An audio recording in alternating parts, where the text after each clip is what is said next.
এখানে কোনো কাহিনী করতে চাচ্ছি না। তুমি বাসার থেকে অনেক দূরে চলে এসেছো, এখন সুন্দরভাবে গিয়ে ওর থেকে বিদায় নিয়ে আসবে।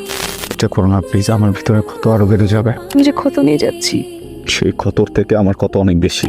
আমাকে শেষবারের মতো একটু জড়িয়ে ধরতে দিলে প্লিজ।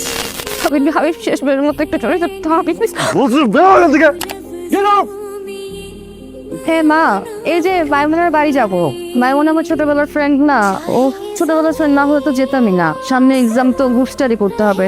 আপনি এসব কি গান গাচ্ছেন পাবলিক প্লেসে? শুধু শুধু কথা বলে বিপদে পড়ার কোনো প্রয়োজন নাই। আমি বিপদে পড়ছি তো, তুমি সেফ থাকো। 10টা মিনিট হয়ে গেল, এখনো আসতেছে না। কই গেল বুঝলাম না। এই ড্রাইভার সাহেব, দুজন যে নামছে ওরা তো আসতেছে না, কোথায় ওরা? এই ড্রাইভার মামা, তোমার সুপারভাইজার আর ওই যাত্রী এখন আসে না কেন? এই মিয়া, এতক্ষণ লাগে নাকি আসতে? মনে হয় এলাকাটা ভাষায় দিয়ে আসলেন। এটা তো মানুষের পাইপ, এটা তো ড্রেজারের পাইপ না যে বড় বড় বাইরে অন্য কথা পড়ুন। ছাড়ো বাদ ছাড়ো। বিয়া তো আজকে হওয়ার কথা ছিল, কিন্তু যারে ফোন দিছিলাম সাক্ষীর বাচ্চারা আজকে আসে নাই। আরেকজনের ফোন দিছি, ও কইতেছে দোস্ত আমি আজকে আসতে পারতেছি না। আমি এই জন্য তোরা বলছিলাম ক্যাম্পাস থেকে একটা ধইরা নিয়ে ওর দিয়ে আজকেই বিয়া করাই দিই করে। তো আপনি রুমে কেন এসেছেন? আমি তো আসছি একটা সুন্দর নিয়তে। ভাবলাম নতুন বউ আমার, আমি হবু বউ, হ্যাঁ কি করছে একা একা নতুন জায়গায় এসে একটু সময় দিই, একটু কথা বলি। না যদি পারমিশন থাকে একটু আসবো ভিতরে, চলে যাবো। ওকে, কিন্তু নিরাপদ দূরত্ব বজায় রাখ। কাছে আসা যাবে না, কাছে আসলে খবর আছে। তোমার হাতে ওটা কি? এটা তোমার জন্য। শাড়ি? আমার বিয়ের শাড়ি? পালিয়ে বিয়ে করব বলে ভাবিনি। আমার বিয়ের শাড়ি পরতে হবে, এটা নিয়ে অনেক ঝগড়া হতো। আমি মাকে বলতাম মা আমি আরো পুরনো শাড়ি কেন পরাবো। মা তখন বলতেন তুই বুঝবি একদিন। এখন সত্যিই বুঝি। জীবনে বহুবার আমাকে দেখেছো, কিন্তু এভাবে তো দেখোনি। আগে তো কখনো বউয়ের সাথে দেখিনি। একজন পুরুষ না, দুইবার তার প্রেমিকাকে দেখে পাগলের মতো হয়ে যায়। প্রথমবার যখন প্রথম প্রেমিক পড়ে, আর দ্বিতীয় যখন প্রেমিকাকে বউয়ের রূপে দেখে। মায়ের এই শাড়িতে মাশাআল্লাহ তোমাকে অনেক সুন্দর দেখাচ্ছে। বিশ্বাস করো, পৃথিবীর কোনো একে এই শাড়িতে এত সুন্দর দেখাতাম। Thank you. জীবনে কখনো তোমাকে কষ্ট দিয়েছি? না বাবা। পৃথিবীর যে প্রান্তে গেছে, যেইটা মনে হয়েছে তোমার জন্য বেস্ট, সেইটাই আমি তোমার জন্য নিয়ে এসেছি। আমি চাই না তুমি আগামী দিনে কষ্টে থাকো। তোমার মার ফ্যামিলি ব্যাকগ্রাউন্ড কি কম? সবকিছুই তো আগের চেয়ে ভালো হয়েছে। বাবা, হাবিব স্টুডেন্ট, কিন্তু সে এই বয়সে ফ্রিল্যান্সিং করে লাখ টাকার উপর আয় করে, তাও প্রতি মাসে। টাকা পয়সাটাই এখানে সব কিছু নয়। তুমি তো মাত্র ফাইন্যান্সিয়াল ইস্যুর কথা বললে। শোনো তমা, আমি যে ছেলের সাথে তোমার বিয়ে ঠিক করেছি, তাকে বিয়ে করলে আমার ব্যবসায় হেল্প হবে।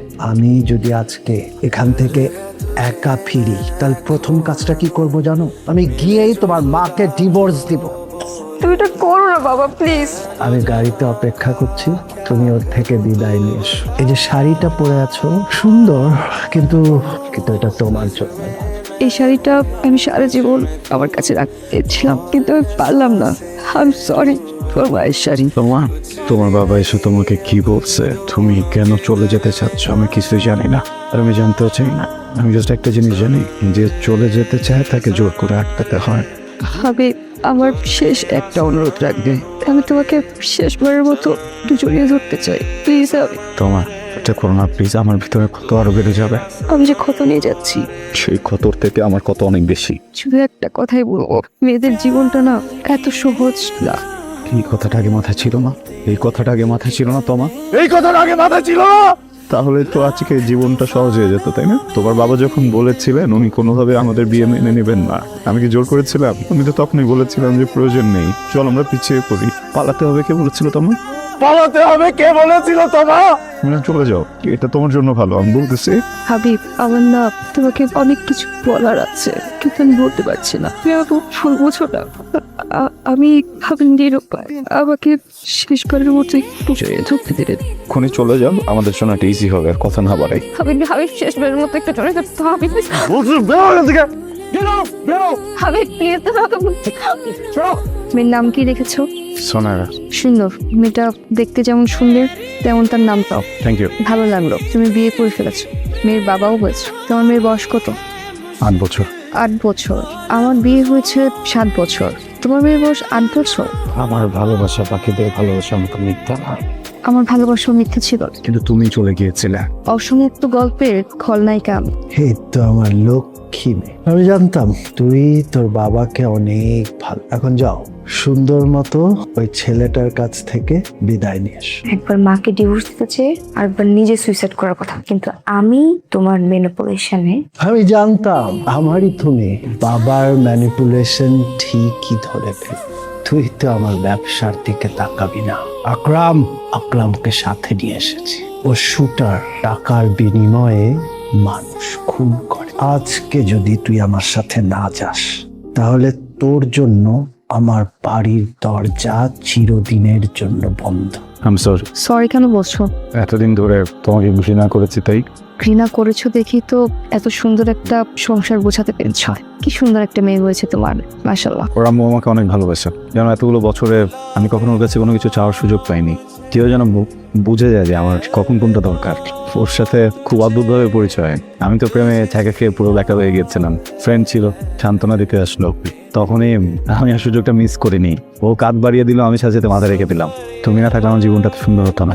Most welcome. আমি আসি, আজকে উঠি। আচ্ছা, আমাদের কি আর দেখা হবে না? ওর আম্মু হয়তো ওর বিষয়টা পছন্দ নাও করতে পারে। ও হ্যাঁ, তাই তো। ঠিক আছে মা, আমি আসো। নেক্সট টাইম তোমার সাথে যখন আমার দেখা হবে তোমার জন্য আমি এতগুলো চকলেট নিয়ে আসবো। চকলেট পছন্দ না। তাহলে টেডি বিয়ার? না। তাহলে কি পছন্দ? Perfect choice. Most welcome. চাচু, তুমি আন্টিকে মিথ্যা বলো কেন? আমি তোমার মেয়ে। তুমি তোমার মেয়ে। কিন্তু আমার তো বাবা আছে। চাচ্চু বাবার মতোই হয়। তো তাই আই লাভ ইউ বাবা। আই লাভ ইউ টু মা।